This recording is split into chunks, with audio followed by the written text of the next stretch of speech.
Yeremia 17 ayat 5-10. Beginilah firman Tuhan. Terkutuklah orang-orang yang mengandalkan manusia, yang mengandalkan kekuatannya sendiri, dan yang hatinya menjauh daripada Tuhan. Ia akan seperti semak bulus di padang belantara. Ia tidak akan mengalami datangnya keadaan baik. Ia akan tinggal di tanah, angus di padang gurun, di negeri padang asin, yang tidak berpenduduk. Diberkatilah orang yang mengandalkan Tuhan, yang menaruh harapannya pada Tuhan. Ia akan seperti pohon yang ditanam di tepi air, yang merambatkan akar-akarnya ke tepi batang air, dan yang tidak mengalami datangnya panas terik, yang daunnya tetap hijau, yang tidak khawatir dalam tahun kering, yang tidak berhenti menghasilkan buah. Betapa liciknya hati, lebih licik daripada segala sesuatu. Hatinya sudah membatu. Siapakah yang dapat mengetahuinya? Aku, Tuhan, yang menyelidiki hati, yang menguji batin, untuk memberi balasan kepada setiap orang setimpal dengan tingkah langkahnya, setimpal dengan hasil perbuatannya.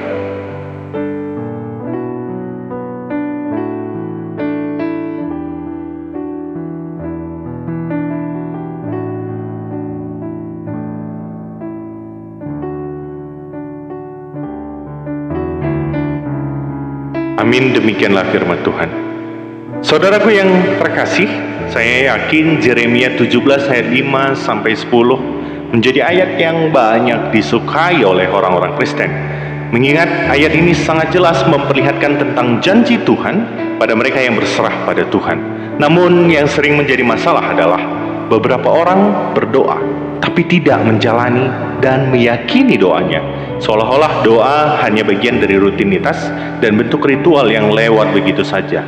Seperti kisah tentang seseorang yang selamat dari kecelakaan sebuah kapal, terdampar di pulau yang kecil dan tak berpenghuni. Pria ini segera berdoa supaya Tuhan menyelamatkannya, dan setiap hari dia mengamati langit mengharapkan pertolongan. Tetapi tidak ada sesuatu pun yang datang. Dengan capeknya, akhirnya dia berhasil membangun gubuk kecil dari kayu apung untuk melindungi dirinya dari cuaca dan untuk menyimpan beberapa barang yang masih dia punyai. Tetapi suatu hari setelah dia pergi mencari makan, dia kembali ke gubuknya dan mendapati gubuk kecil itu terbakar. Asapnya mengepul ke langit, dan yang paling parah, hilanglah semuanya. Dia sedih dan marah. Tuhan, teganya Engkau melakukan ini padaku. Dia menangis. Pagi-pagi keesokan harinya dia terbangun oleh suara kapal yang mendekati pulau itu. Kapal itu datang untuk menyelamatkannya. Bagaimana kamu tahu bahwa aku di sini? Tanya pria itu kepada penyelamatnya. Kami melihat tanda asap, jawab mereka. Tahukah Anda, demikianlah banyak orang berdoa dan meminta kepada Tuhan, menyampaikan segala permintaan dalam perkataan-perkataan yang indah.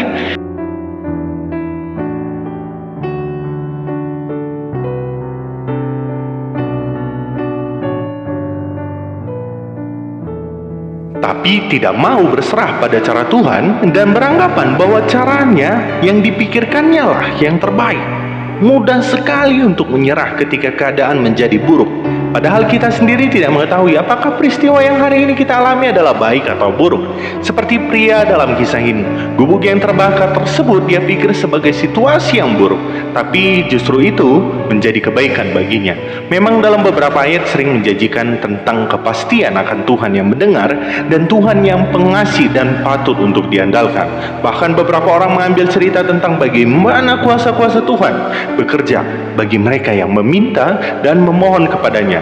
Ilustrasi dari Yesus juga memperlihatkan hal serupa, yaitu dalam Lukas 11 ayat 5-13. Bapa manakah di antara kamu akan memberikan ular kepada anaknya itu ganti ikan? Atau jika ia minta telur akan memberikan kepadanya kalajengking? Jadi jika kamu yang jahat tahu memberi pemberian yang baik kepada anak-anakmu, apalagi Bapamu yang di surga, ia akan memberikan Roh Kudus kepada mereka yang meminta kepadanya. Namun benarkah perumpamaan yang disampaikan Yesus tersebut adalah kepastian akan semua kehendak manusia akan dikabulkan oleh Bapa? Tentu tidak.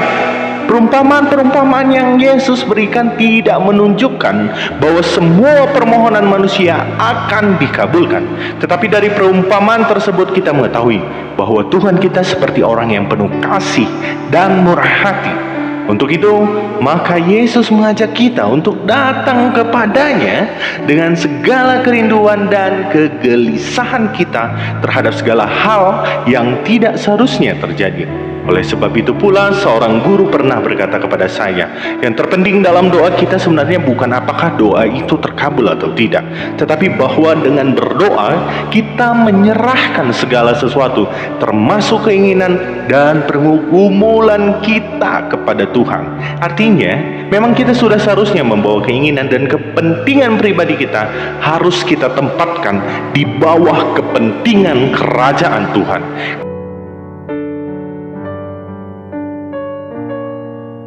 Kalau apa yang kita inginkan itu ternyata merugikan kemuliaan Tuhan atau merusak suasana kerajaan Tuhan, perdamaian, kasih, dan keadilan, maka kita harus rela jika doa kita tidak dikabulkan Tuhan. Seperti sikap Paulus ketika Tuhan menolak untuk mengabulkan doanya. Itulah maka kenapa dia bilang, biarlah duri ini ada di dalam dagingku, sebab sekalipun demikian, aku dapat memuliakan Tuhan.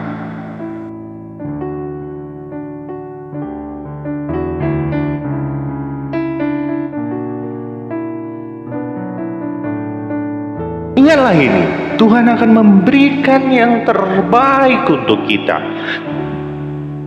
Tetapi kita tidak tahu apakah yang kita minta itu roti atau batu. Apakah keinginan kita sesuai atau bertentangan dengan kerajaan Tuhan. Untuk itulah maka kita diajar untuk berdoa dengan sikap rendah hati, seperti yang dilakukan Tuhan Yesus. Bukan kehendakku, tapi kehendak-Mu lah yang jadi. Maka doa bukanlah klaim atau tuntutan agar kehendak kita dikabulkan atau segala kesusahan dienyahkan daripada kita. Sebab doa permohonan bukanlah tentang membujuk Tuhan untuk melakukan sesuatu yang melawan kehendaknya, melainkan tindakan berdiri di hadapan Tuhan atas kehendak kita dan mencari kehendak Tuhan bagi hidup kita.